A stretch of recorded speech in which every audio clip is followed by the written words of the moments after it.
sorry, I forgot to record. We can go through and solve these questions. So let's take a look.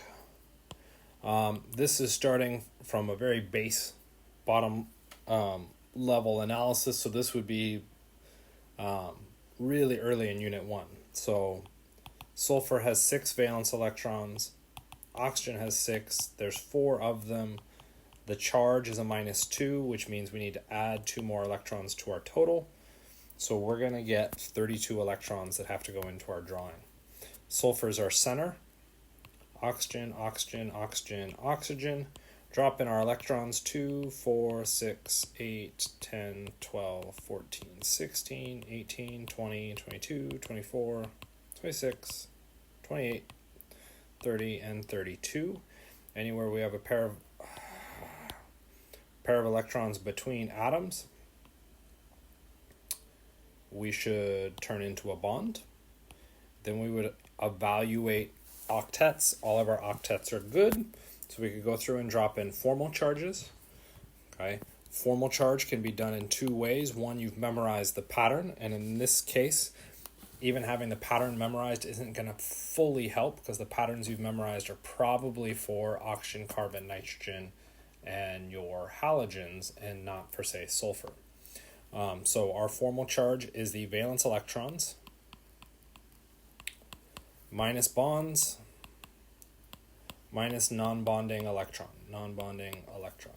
So if we took a look at the oxygen has 6 valence minus the number of bonds. They each have 1 minus 6, and we would get a -1 charge. So our oxygen should all be a -1. This should immediately send up alarm bells that something's wrong because we know the overall charge should be a -2 and we're now at a -4. When we go through and take a look at the sulfur, sulfur has 6 valence minus 4 bonds minus 0 non-bonding, and we would get a +2. Okay, so we could put the +2 in here. This would count as a Lewis structure. Okay, but the big thing that kind of jumps in here is this issue of best. One of the things that we have to do with our best Lewis structure is we have to minimize charge. You will always minimize the charge even if you exceed the octet. Okay, octet is our first and foremost rule. We got to make sure we have the octet. But once we have the octet, we can exceed it if we can minimize the charge. And that can be done by moving a pair of electrons in. And if we go through and do that, we would end with this structure, -1 on that oxygen, -1 on that oxygen, lone pairs, and we would have as our single best Lewis structure this for our sulfate ion, and we'd be expected to get that. That can be a challenging question to ask in a multiple choice, so one of the options to do that would be draw the Lewis structure for sulfate, describe the bond characteristics. So 2 single bonds and 2 double bonds. So there are ways to kind of get around that. We could also draw out the Lewis structures. That gets a bit more challenging because you can reason through a drawing of the Lewis structure and decide which one's right and wrong a little bit easier. So just be kind of aware of how we could format that in a multiple choice. I would bet where your question was primarily, though, was not with the sulfate, but was instead for the other structure. Okay, we're going to follow the same pattern as we did for the first one, though. So carbon has 4 valence electrons. There's 6 of them, which means we get 24 electrons coming in from the carbon. Our hydrogen has 1 valence electrons. There are 5 of them, so 5 valence. Oxygen has 6 times 2, 12. We count for the charge. We need to add 1 to our total. 6, 18, and 24. It's never particularly good at adding numbers. 2, 1, 42. I think that's right. 42 electrons. Before we get too kind of trigger happy about dropping electrons in here, it might be nice to account for the ones we already have. 2, 4, 6, 8, 10, 12, 14, 16. More math. 32 minus 6, 26. 26.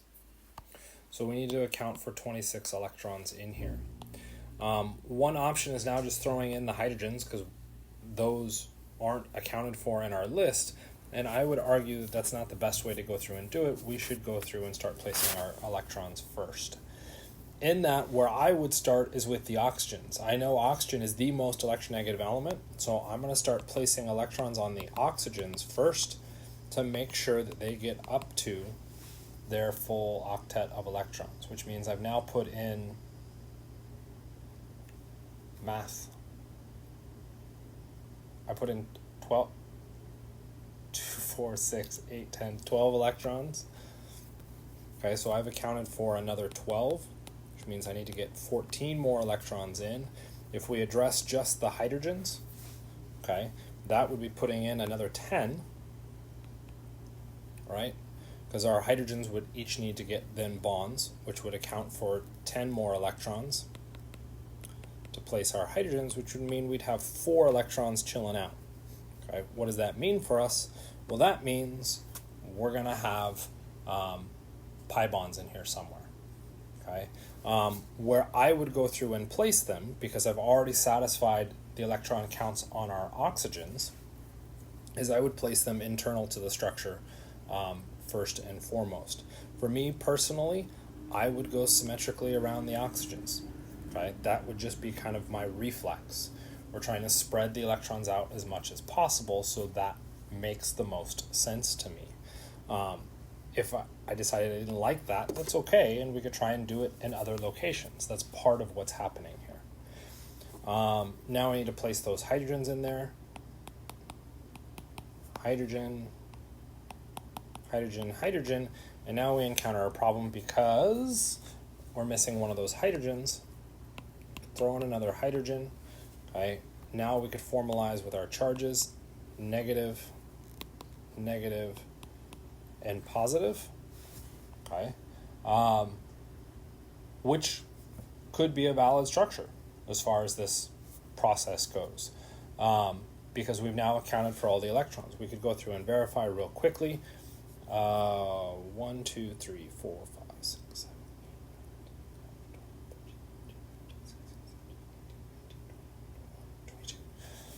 I counted 22 pairs. Dang, did I count that wrong?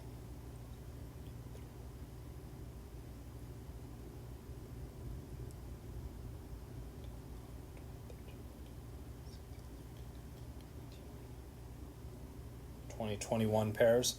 So 21 times 2 gets us to our 42. So I think we've got it right. This could count as a valid structure, but again, we've got this best issue. In that best, we want to minimize charge. The easiest way to do that would be to bring those electrons in, and we'd end with a final structure with our oxygen here, double bond, negative, and then we could go through and show on all our hydrogens. Would there be other ways to go through and draw this result? I believe so. Don't quote me on that, but I would believe so. This just happens to be one of them. So it would be just a question of drawing them out and seeing which worked. Okay. Okay. I will best Lewis structure for that formula. This was kind of the case that I said for the sulfate, is we could expect you to draw it out and then ask questions about what your drawing should look like. But in this case, we're giving you a bunch of drawings. You have to evaluate their validity or not. So one of the first places that you could go through would be make sure that they have the proper formula. So 2 carbons. So 2 carbons, all of that's valid. 3 hydrogens. There were 3 hydrogens there, 3, 3, 3, and then 1 oxygen. Okay, so unfortunately we don't get an easy out on this. All of those formulas match. And then also technically that positive charge, and we see we have the positive, positive. This one I think came out to be tricky. There is no charge written on that one. Oh, and actually, we do have an easy out. That one has a fourth hydrogen. So C is wrong because it doesn't match either the charge or the number of hydrogens, so we could eliminate that. And then D has that positive charge on that carbon. Okay? So now it's a question of, well, which of these is best? Okay? And again, we're running into that best thing. The other thing we could go through and do is also check as a simple thing before we even get into best. Carbon has 4 times 6. I don't know why I said 6, try 2. Because there's 2 carbons, which gets us 8 electrons. Hydrogen comes in with 1. 3 of them, there's 3. Oxygen, there's 1, has 6 electrons. Let's try that order, match the patterns right. 6 electrons times 1 of them gets us 6. The charge is positive. Because it is a positive charge, that meant we had to subtract 1 electron. And we would end up with a total of 16 electrons.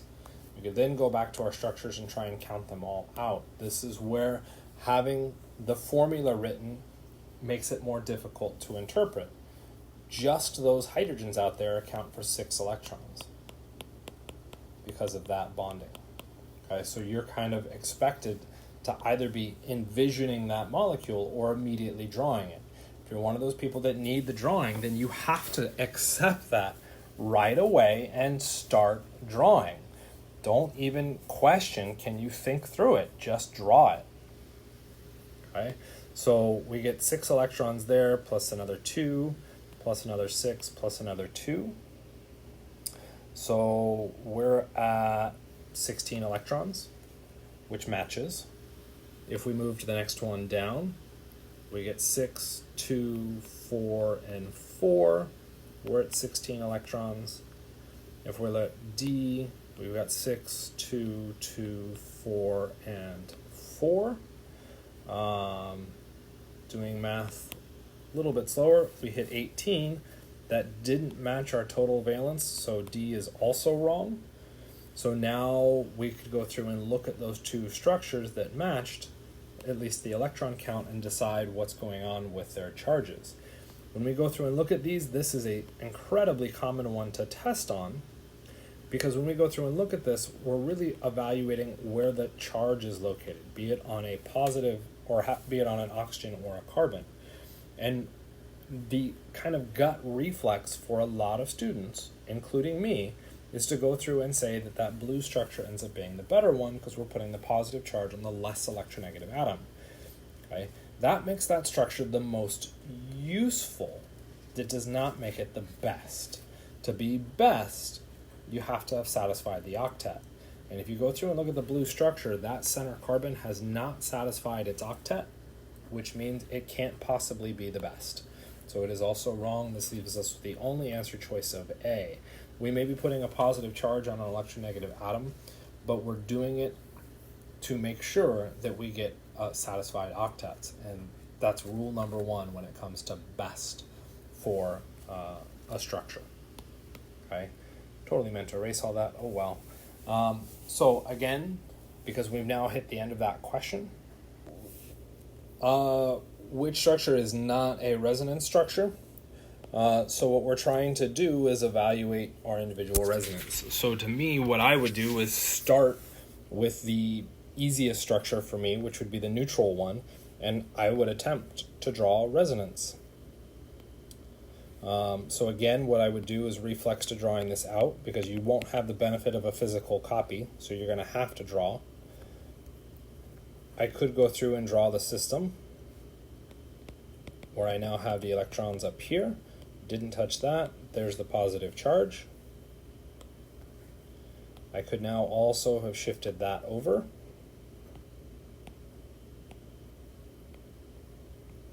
Positive charge will be there. Didn't do anything with that. Negative. There is also the possibility where all I did was address that one.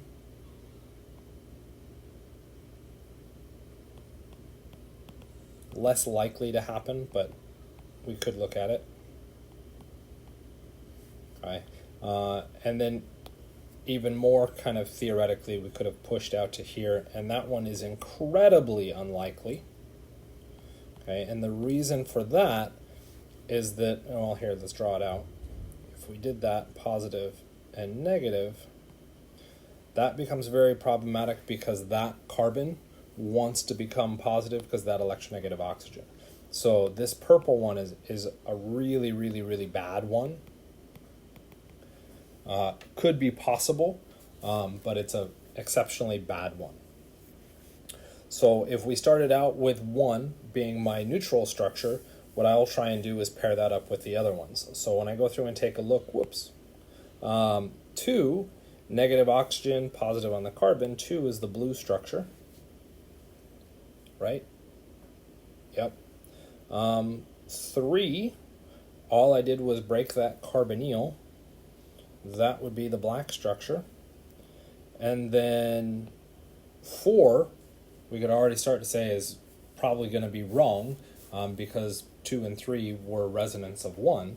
4, what's going on with 4? Why is that one wrong? Well, we've got that negative oxygen, so we might be like, shouldn't that match one of these two options, be it black or blue? That should be a problem already because we don't have that.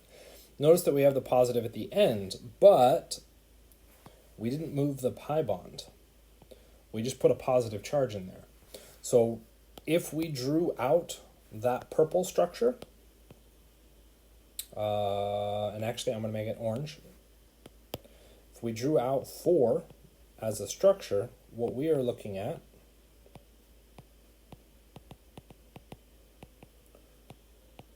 particularly when we draw in our hydrogens, we are looking at that. Why does that become important for us? If we go through and draw on the hydrogens for all other structures, you will notice, oh wow, I didn't even see that extra double bond. The double bond is also problematic. That we have changed the location of hydrogens. Not only have we changed the location of hydrogens, we removed hydrogen altogether from the molecule. Okay, so 4 doesn't make any sense as far as matching with the other ones. It also doesn't make any sense because you're putting a carbocation on an sp2 carbon. Okay, that part of the structure is very, very, very unlikely to ever form. In a theoretical question like this, it's possible that we could address something like that, but very, very, very unlikely to form, and so we should attempt to avoid that as a possibility. So, to me, that explains, that answer. Again, audibly, you got to shout out if you want to talk about something.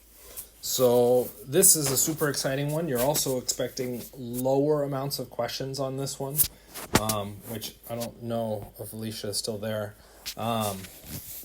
If you're struggling with the content, molecular orbitals might be one to just ignore because more in comparison to the most recent content, molecular orbitals plays an even smaller role.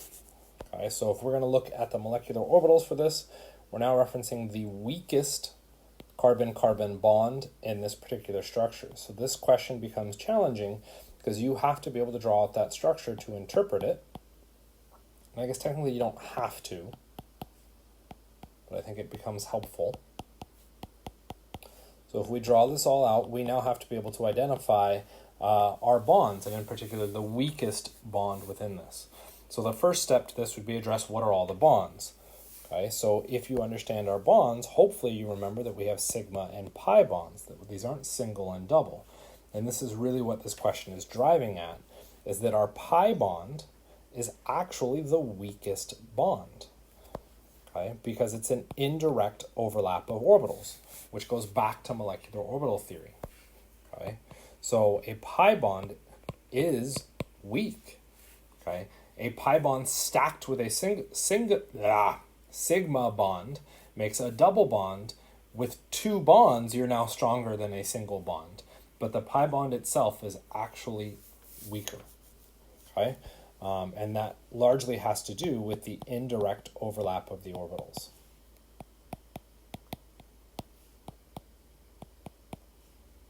Okay, so now what do we do with that information?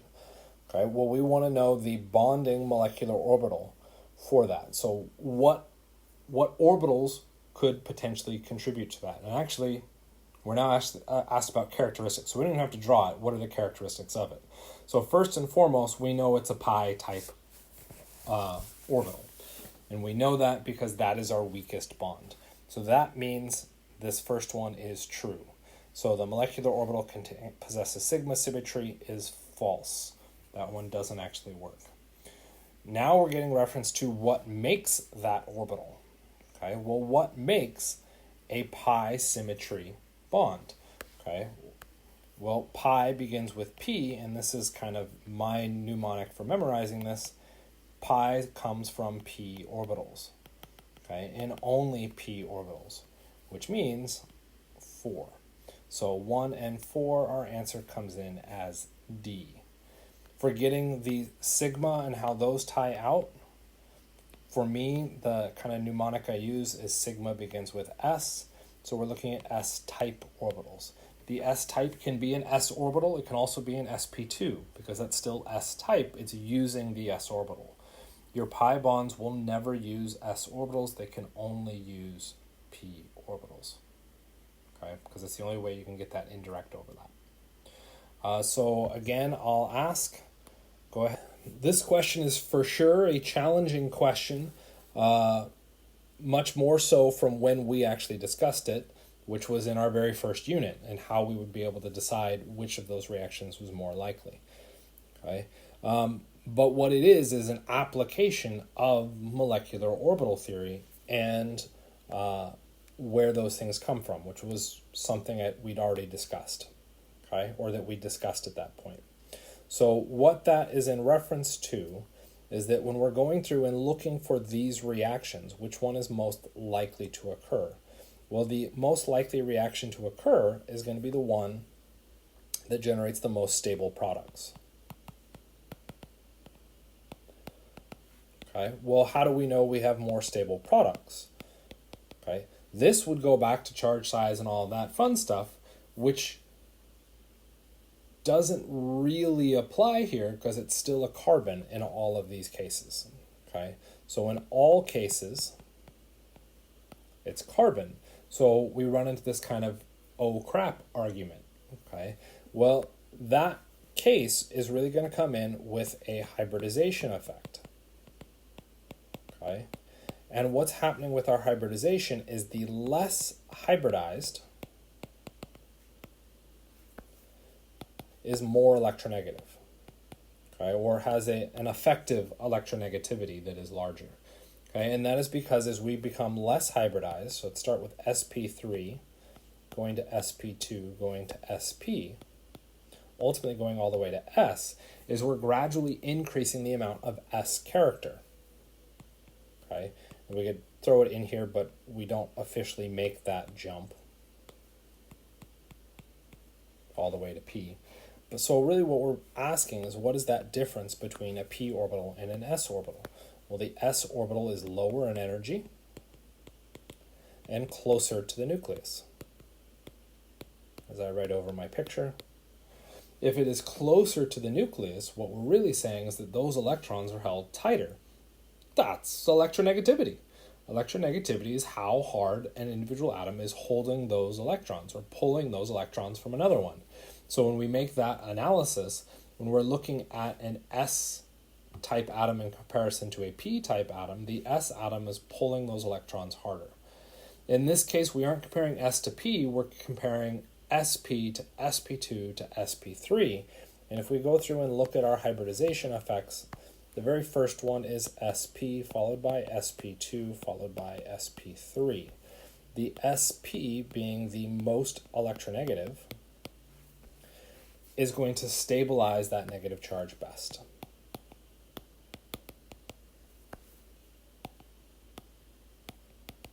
Because it stabilizes that negative charge best, that reaction is the most likely to occur of those three. Okay? How much more likely? This is where you could bust out the pKa information if you really wanted to. The sp3 atom, I think, has a pKa in the 50s, so very not acidic. the sp2, 30 may be too low, might be 40. And then the SP makes the biggest jumps to 25 pK. So it's still not a very strong acid, but it's not asking which of these is the strongest acid. It's asking which of these is most likely to occur. A is going to be the most likely because that substance is that much more acidic. If you're looking at orders, remember the pKa's are a logarithmic scale, so that's power of 10. So if we're looking at comparing C to A is 10 to the 25th times more acidic. So that's a pretty significant change in acidity. Again, questions? So, fudge. So when we're looking at cis versus trans, if I remember correctly, because I don't think I provided the proper context for this, for cis and trans, and this one got graded slightly differently. When we're referencing cis and trans, it is the relationship between any two things. So when we're looking at that double bond, there are 4 potential locations that I could place things. So 1, 2, 3, and 4. Officially in the cis-trans nomenclature system, what I can say is trans is any 2 of those I can evaluate if they're cis or trans. So trans, 1 and 3 are cis and trans. Or sorry, trans. And 2 and 4 are trans to each other. The cis relationship, 2 and 3, and 1 and 4. Okay, so we're looking at where they are located. So cis is on the same side, and trans is on opposite sides. Okay. You may notice that there are other patterns that you could look at here. For instance, 1 and 2, and where is it, 3 and 4. Those are not referenced as cis or trans. They get a new name.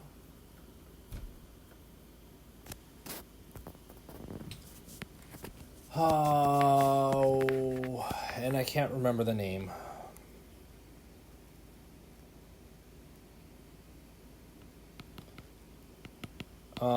And I want to reference vicinal or geminal, but that nomenclature system may not apply on this. So those are very, very questionable. Minimally, they're irrelevant. They aren't referenced as cis or trans. So to this question, it doesn't work. So where this becomes potentially problematic is that if we're going through and looking at these structures, we could go through and say, well, aren't these hydrogens cis? And because they are now cis, it's not a correct answer. And so that's where this kind of unambiguous comes into play, and why I think I ended up grading this question slightly differently on the exam. This unambiguously is really referencing kind of the nomenclature aspect behind this. And to that nomenclature extent, what we are looking at is our largest groups. Okay. Need to be on opposite sides or same side. So when I looked at one, I said, well, hydrogen and hydrogen, they're cis. Those 2 hydrogens are cis to each other, but that's not how I would label that structure. Hydrogen is a lower priority than the carbon, so or in a smaller group. So I want to go through and identify that carbon. I don't want to be looking at the hydrogen as an evaluation. And I want to look at the other half of the molecule and do the same thing. Okay. Now that I've done that, now I can evaluate where those are with respect to the double bond. They're on the same side of the double bond, so those get referred to as cis. Okay. If we move through to structure 2, we want to do the same argument, and so in all of these cases, we're going to end up splitting it down that half and look at a top and a bottom half. Bromine is larger than hydrogen. CH3 versus CH3, I can't tell a difference between those, which means I can't label one as being important. Because I can't label it, I can't identify it as cis or trans. Okay, so 2 doesn't work because it's not labelable, for lack of a better description. For 3, we still get the bromine, but we'll get the CH3. Notice that when we split this one in half, because we can now do that one, is that those are on opposite sides, so this one is very clearly trans. We go through and look at 4, same analysis, bromine versus bromine, we're going to encounter the same issue that we encountered in 2. We can't tell a difference between either of those positions. So we could immediately go through and eliminate 4 as an answer. We'll notice that we're going to have that same issue with the hydrogens on the other end, which means in this, the only one that is very clearly or unambiguously trans would be 3, and our answer comes in as B. Okay? So yeah, again, questions audibly. So I could be a jerk and reference that this is a concept of a question that is addressed all the way back in Chem 130, and I know was addressed whenever I taught Chem 130. Not that anybody ever remembers that, and that's okay, I understand that, but just kind of floating that. When we're looking at boiling point, this is really a reference to IMF, or Intermolecular Forces. Okay, if we are looking for ranking these, a high boiling point has strong IMFs. A low boiling point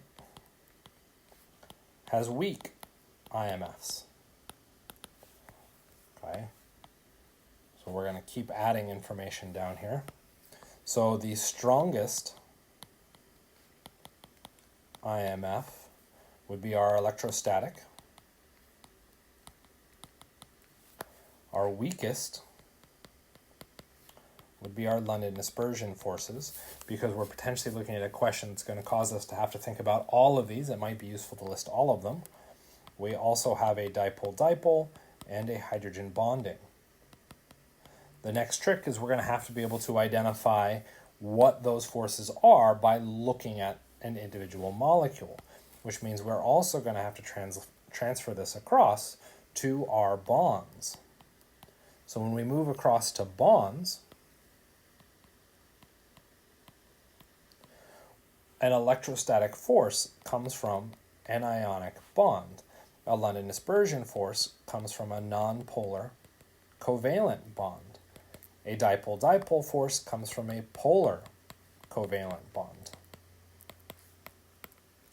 Okay, and the hydrogen bonding also comes from a polar covalent, and we have to have a hydrogen physically bonded to nitrogen, oxygen, or fluorine. Which then pushes us to the next kind of step beyond this, is we now also have to be able to identify how we know we have an ionic bond. This is a metal and a nonmetal. Okay. These are the rules of thumb all the way back in Unit 1. A polar covalent bond we'll address in a second. A nonpolar covalent bond is same to same. And also carbon to hydrogen is defined as nonpolar covalent. A polar covalent would be everything else. So really what this question is having us do is categorize according to those first 3 things, and then making sure that we can backtrack through all of our rule sets.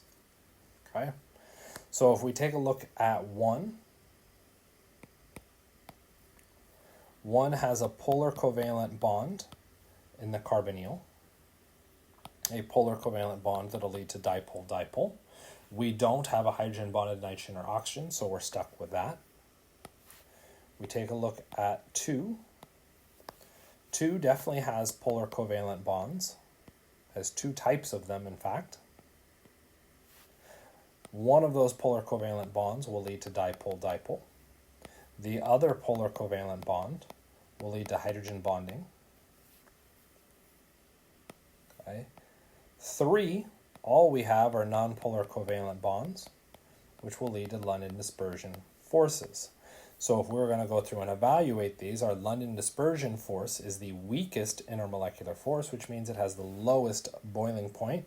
So 3 should show up on the far right. Both B and C are wrong. We would then have to evaluate the order for 1 and 2. 2 came in with hydrogen bonding, okay, which is stronger than the dipole-dipole. So the hydrogen bonding, being the strongest force listed here, should have the highest boiling point, and so should be furthest to our left, and we end up with the answer D. There's a lot of individual kind of cognitive steps that move through this, and that's why this kind of question usually trips people up, is they don't make all of these cognitive steps or don't write them all out. Because theoretically it is open note, you might plan for this kind of question because it's an application of those intermolecular forces. That's a high level, important question to ask that goes all the way back to the fundamental chemistry course. So you should fully expect a question like this to show up. You might also see it tied to other physical properties like melting point or solubility. Okay, so be aware of that. You should be familiar with your intermolecular forces and how to predict those based off of bond structures. So again, questions? That's not the button Okay, Newman projection down the indicated bond. Yeah, you can fully expect a question like this. This does become challenging because you're being asked to do a permutation on the molecule.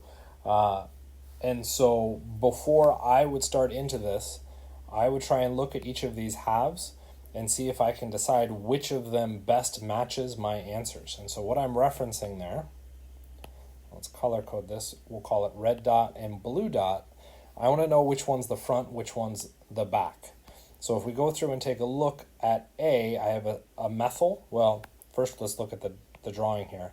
The methyl's that one thing that's different between these. It's a methyl versus a hydrogen. Okay, so what I want to go through and do is start with that. If we take a look at that methyl in A is connected to the front atom, so that would be the red dot. Okay, so that would be taking this structure and pulling it that direction. Okay, if we go through and look at B, methyl's connected to the front, D, methyl front, C, methyl front, yep. Which means when I take this molecule, what I'm going to do is kind of hand grab, if you will. That's my attempt at showing a hand. There's fingers, I guess. And I'm going to grab that atom, and we're going to pull it kind of towards you, where the blue atom then rotates kind of backwards. Okay, and because that looks awful, I'm going to erase most of that. So in doing so, that puts the bromine straight up. The methyl that was wedged is, because of how I pulled that, is now on the right-hand side of the molecule. The chlorine's on the left. Okay, and that's horribly asymmetrically drawn, so I'm going to try and do a little bit better job on it. What happens to the back atom? Well, if we go through and look at the back atom in that rotation, that back bromine is now aimed straight down. Chlorine's going to be up at the right. Hydrogen's going to be up to the left. Okay, so that's just a single permutation. All we've done is flip that. So what I might now try and go through and do is just see, is that answer right away there? Simple single manipulation. So if we go through and take a look, CH3, bromine, where those are located, A is looking pretty awesome. B is something else, so B is a little weird. Oh, and here's an interesting observation. Notice with C and D, we've done, we aren't going directly into a Newman, or we're not going into the staggered configuration, we're going into an eclipsed. Okay, so that right away to me would make me go back and look at the question. We want the Newman projection looking down the indicated bond for the species shown, best represented. Well, if it's staggered versus eclipsed, I'm going to say the staggered are actually better answers than showing it as eclipsed, and I would say that these are not good or not true answers. Okay, so I would eliminate those and really hope that we see a clear differentiation in A and B. So if we continue to go through and look at this, remember we said A was winning with the red, so let's go through and take a look at the back with the blue, chlorine, bromine, hydrogen, chlorine, bromine, hydrogen. A is literally just the rotation of that molecule. That makes the most sense. That is going to be the Newman projection for that individual molecule. We could go through and look at B. For B, it's showing the chlorine, where's my pen? Chlorine, bromine, and hydrogen in that same alignment, but the CH3 isn't. So what B showed was technically, and actually no, I'm not going to say that because it's wrong. The CH3 and the Cl have exchanged positions, okay? Which means you're looking at a different molecule. It's not the same molecule, okay? So really trying to focus in on what makes it the easiest to do those manipulations, and then just doing the manipulations that match your answer choices as best as possible is going to be your best bet for a question like this. So again, questions. Incredibly commonly missed question, wink, wink, nudge, nudge. Since we're looking at chairs and we see lowest energy conformation, immediately what people jump to for lowest energy conformation is that it needs to be equatorial. And so they immediately say, I know what's going on. And they go through and they look and say, well, this one is equatorial and axial. Fantastic. Axial and axial. Equatorial and equatorial. Equatorial, equatorial. Okay. And so with that, they would eliminate answer choice A and B, because those weren't both equatorial, and now they'd potentially be kind of stuck. Okay? That's when they might go back and read the question and be like cis 1, 2. Okay? And typically what people will focus on is the 1, 2, because you're used to that terminology. And with that terminology, you would go through and say, well, D is 1, 2, because they're right next to each other, so D must be the answer. And you now walk away with the wrong structure. Okay? So where was the mistake? Okay, well, the mistake that's commonly made is not fully addressing the question. Yes, we want the cis, or we want the 1,2-dimethylcyclohexane, which D is. And we do want it to be a low energy conformation, which D is. But we also want the cis conformation. The cis meaning same side. And when we go through and look at answer choice D, we have one group aimed up and the other group aimed down. That is not same side. That is actually the trans conformation.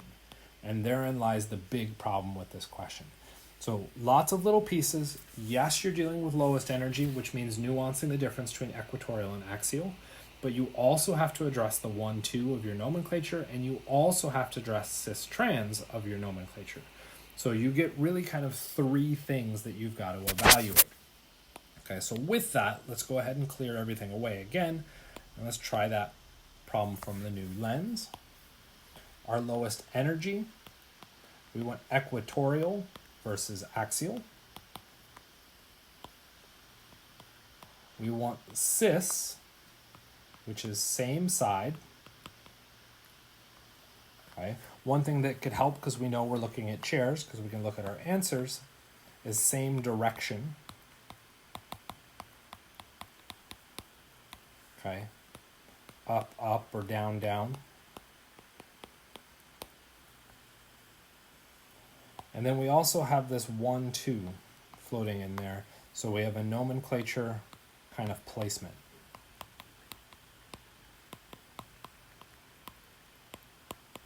Okay, so those are the pieces that we have to go through and address.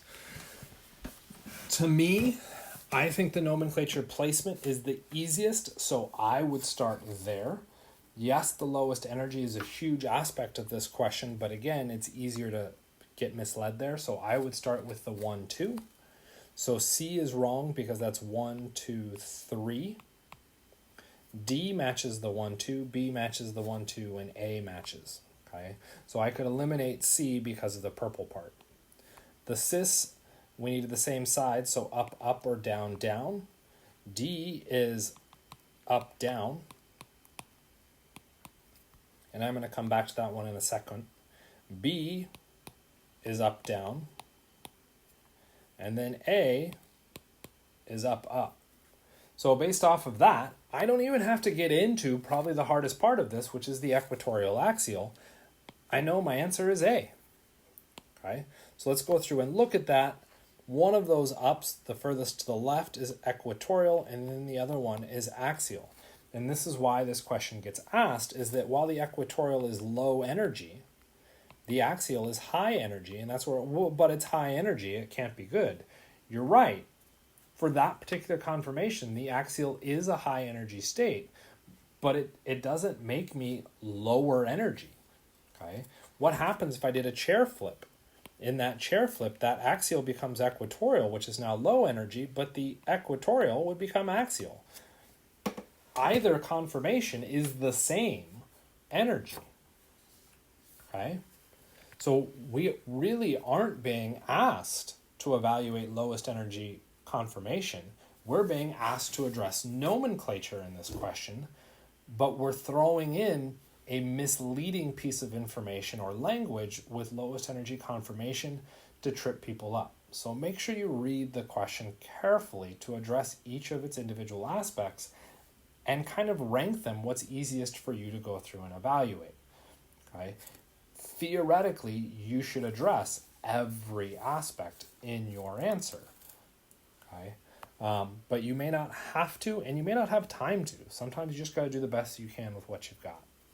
Okay? Last thing that I do kind of want to address is with those chairs, particularly the equatorials become difficult to translate.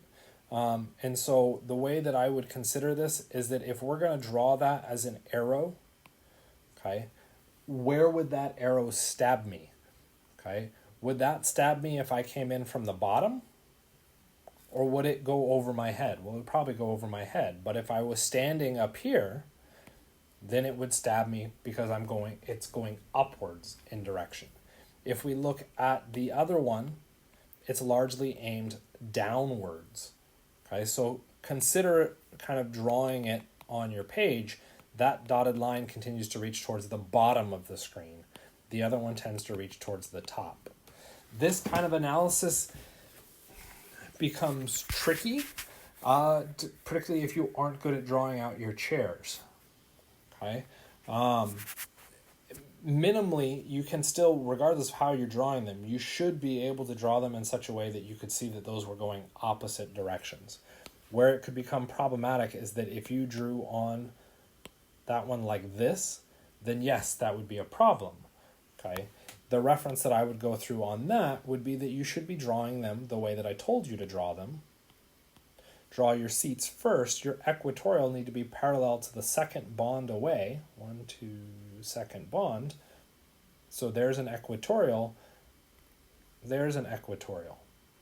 The axials are going from the points. So if you know how to draw your chairs and can repeat that, you should be able to see the directionality of those. Yes, that becomes challenging, but what part of OChem wasn't challenging? Okay, so again, looking at a ring flick of the structure shown, again, probably because this is looking at, you're doing this at home, I would probably try to redraw the structure that was given to you. Once we've done that, your ring flip, identify your head, pull it down, identify your feet, pull it up. And we go through and do that. Our chair should be aimed the other direction, which means we want to slope the other way. There's our new head, there's our new feet, so blue dot, purple dot. If we go through and count this out, this carbon is behind, so that's back here. Well, come on. So that's back here. It was equatorial, so now it's going to be axial. That one is in front, so that's going to be down here. It was axial, so now it's going to be equatorial. And I've now drawn just a simple permutation, as simple as we can potentially get it, permutation of that. And this should be the answer I'm trying to find. I do have to realize that we can be jerks and do other permutations, like adding another carbon on there that I did not actually see. So make sure you translate things.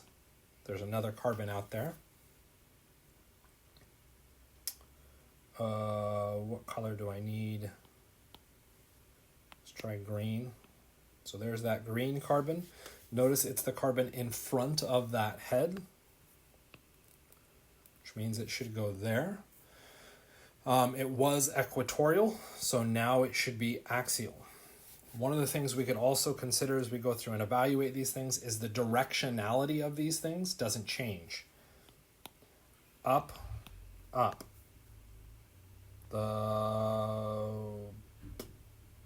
Man, color coding was awful.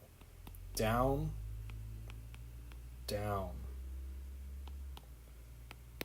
And then up and up. Okay, so they're still either up or down, and we haven't changed that. All we're doing is changing whether it's equatorial or axial. This is one of the hardest processes to do because it's very easy to do a secondary rotation on the molecule. Try to avoid doing that, particularly if you have more than two groups, so like 3, because you will very often draw the enantiomer of the structure that you wanted. Okay, so if we go through and take a look at it, that's the structure we should end up with. Okay, so our chair is aimed the other direction. So B is looking decent, and C is looking decent because those chairs at a first approximation are aimed the correct direction. Okay, we could have done a rotation, so it's not a guarantee, but let's lock down at least what it should have done. When we go through and do that, if we start with our far right, we're going on that green position, okay, which would be here. That makes sense, and it's going up. The orange one going there, black one going down. Well, dang, that looks awfully suspicious, like the correct answer. Okay, I would, depending again on time, try and evaluate the other structures. Note that all the other structures are doing something way goofy different from that drawing. My reflex would be to immediately just accept it, B's my answer, and move on. And if I had time to really go back and carefully evaluate those other positions. So in that time that we're now saying that we have to carefully evaluate those other positions, if we look, we have an axial and an axial, one axial down, one axial up. I only see one axial down. C gives me an axial up and down, so that's reasonable. D, I only have one axial, so also wrong. When we look at C and trying to decide that relationship, yes, we have the axials up, down, which makes sense. And we also have that methyl equatorial. So now how would we piece together that manipulation? And that could be significantly harder to do. I will say it's going to be a lot easier to do if we drew it out in an overhead view.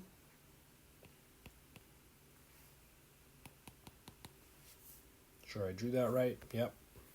So that one was C. If we look at our overhead view, try and maintain this, down, up, and up.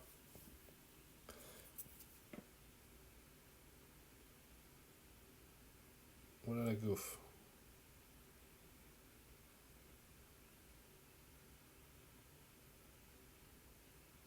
No, I didn't goof anything. Yeah, those aren't even the same. Okay, the orientation of where those positions are located isn't even right. Wow. Yeah, so they're not even remotely close to each other. They'd be diastereomers. And here I thought the enantiomer was going to show up. So there we go.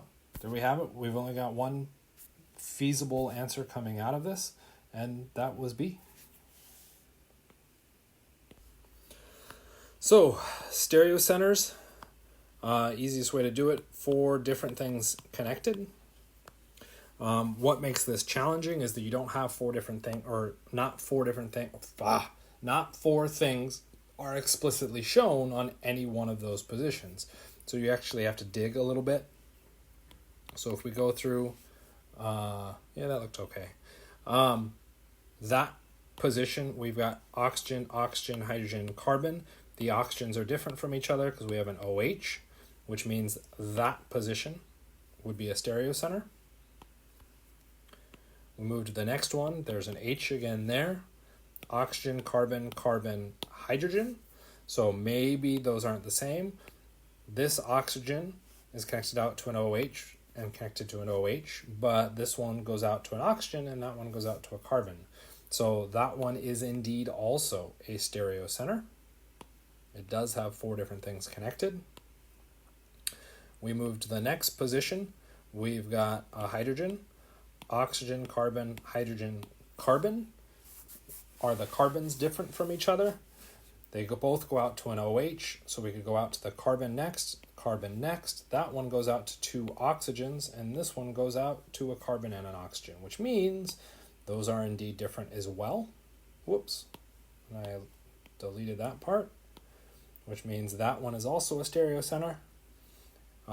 If you're starting to recognize a pattern that yes, indeed, each of these is a stereocenter, you're right. We go through and draw that one on. We'll go through and see that again, we still have that issue where they are all different. We can go here. We continue to our last potential carbon and back. We go to carbon, carbon, oxygen, and there's still that hydrogen chilling in the back. Okay, so the hydrogen and the oxygen are different from each other. Are the carbons different from each other? They both go out to an OH, but the other one goes out to a carbon, and the other one would go out to hydrogens. So yes, indeed, that one is also different, which means each of those carbons is different. Before we get too bogged down in saying we have our answer, we still have one more carbon. Does it have 4 different things connected? It for sure has that black dot carbon and an oxygen, but it also has 2 hydrogens. I can't tell a difference between the hydrogens, which means I don't have 4 distinct things, which means that one is not a stereocenter. Right now I'll go through and count it out. I have 1, 2, 3, 4, 5 stereocenters. 5 stereocenters, my answer is B. Okay. Not a whole lot written there for you to comment on, but just in case, if you got something you want to say about what's written. Interpreting spectroscopy, which will show up. So we got 2 big kind of pieces of information. We've got the chemical shift. The chemical shift is signifying that it's downfield. And because it is downfield, that likely means near an electronegative element.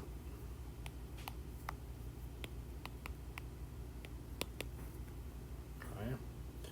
We also have this quartet, which means 4 peaks, which means 3 neighbors, and this is coming from our multiplicity. So if we were to kind of put this information together, we have a hydrogen connected to a carbon. It has to be connected to a carbon if we're going to get a splitting pattern here. And then it would have to be connected to another carbon, which is connected out to 3 hydrogens. Okay, so this question is centering on this kind of hydrogen. That hydrogen, there could be 2 of them, could be multiple, could be 1, could be can't be 3. But it could be 2. All we really know is that whatever that signal is it has to have 3 hydrogens next door.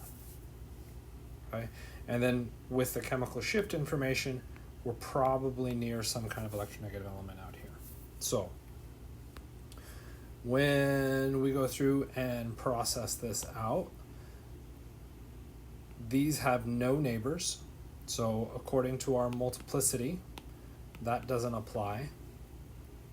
These ones have 3 neighbors, so that would work. Okay, so that fits our multiplicity, so that could work. These have 3 neighbors, so that could work. That can't work. That can't work. That can't work. C's got all sorts of stuff going on with it. The hydrogens both up there are different from each other. But those would only count as 1 neighbor, so that's not going to work to our multiplicity. That doesn't have any neighbors. This one has 2 neighbors, this one has 5 neighbors, and this one has 2 neighbors. So Nothing about C works for us as far as the multiplicity goes. We look at D, no neighbors, 2 neighbors, 3 neighbors. So by looking at the multiplicity, we can come up with A, B, and D being possible answers. If we go through and look at chemical shift, we're expecting it to be near an electronegative element because of this big shift downfield.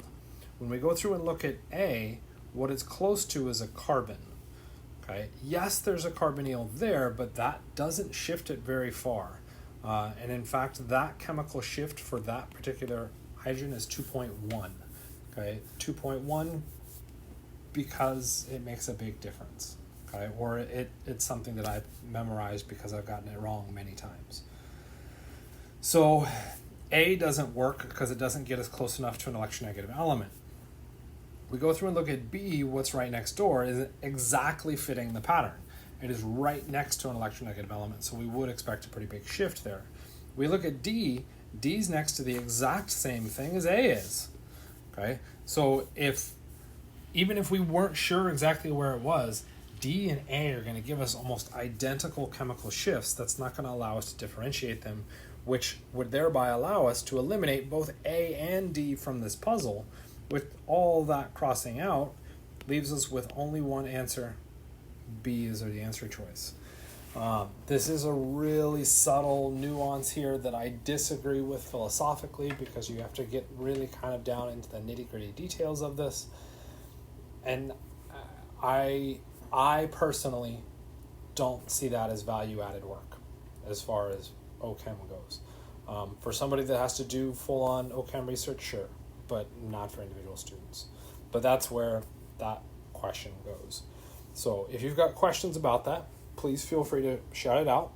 Otherwise, I'm 8 that you need to know to go through and process. You have to know not just where those signals are and matching to be able to analyze your IR, but you're now being asked kind of the subtle nuances behind those frequencies or where those things show up. And so you get the frequency, which is our x-axis, the energy of that bond. So stronger bonds show up to higher frequencies, so higher on the x-axis. And then you also get intensity, which is y-axis. The intensity of the signal, or how major it is in our spectrum. So here is an intense signal, here's a weak signal. So the kind of depth of that is your intensity. Where it shows up on this x-axis is now your kind of energy of the bond. So in this case, you're being asked for intensity. Which one would be the least intense stretching? So intensity has to do with dipoles. So if we're looking at this, the red peak that I've got labeled here versus the purple one, the red one is much more intense. Okay? It's based off of dipoles. So the larger the dipole, the more intense the signal. The smaller that dipole, the weaker intensity that signal. So if you think back to the ranges that you're supposed to memorize, the carbonyl ends up being the most intense at about 1700. Why is it so intense? It's that extreme difference in electronegativity for that dipole, which is giving it that big intensity. So when we're being asked for the least intense, we want the smallest possible dipole. So this would be atoms of the same kind of characteristics, or same electronegativities, which would help us look then potentially at this question and try and decide what they're having you evaluate. So in this question, we're probably evaluating the triple bond because the triple bond is the one thing that's held constant all the way through all of these answer choices. So we're really being drilled into that triple bond characteristic. Since we've mentioned now something about intensity, well, the carbon-nitrogen has a large difference on electronegativity, so that should be a pretty intense signal. So that's not going to work here because we wanted the least intense. Because we have that ability, we can also eliminate D, which says effectively that they're all the same intensity. So now between B and C, they're still carbon to carbon.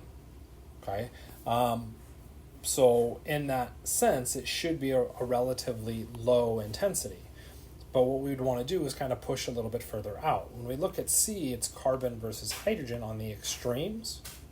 That extreme differential is now giving us a significant dipole. Let's go with significant. If we look at B, it's carbon versus carbon. So there's no dipole. Which of these is going to be the least intense? The one that has a dipole or the one that does not? Well, intensity is based on large dipoles, so the one that does not have a dipole is going to be our answer. And so we would have to say answer B is going to have the least intense signal. What this is referencing is IR active versus inactive. The triple bond is very commonly an IR inactive signal because the geometry of the structure makes it linear. If we have the same thing on both sides, you've completely neutralized the dipole behind that, and now that triple bond won't appear in your spectrum because of the symmetry, and that bond becomes what is known as IR inactive. The question was asked by someone who, from what I could tell, is coming in and out of the video, but if anybody has questions about what was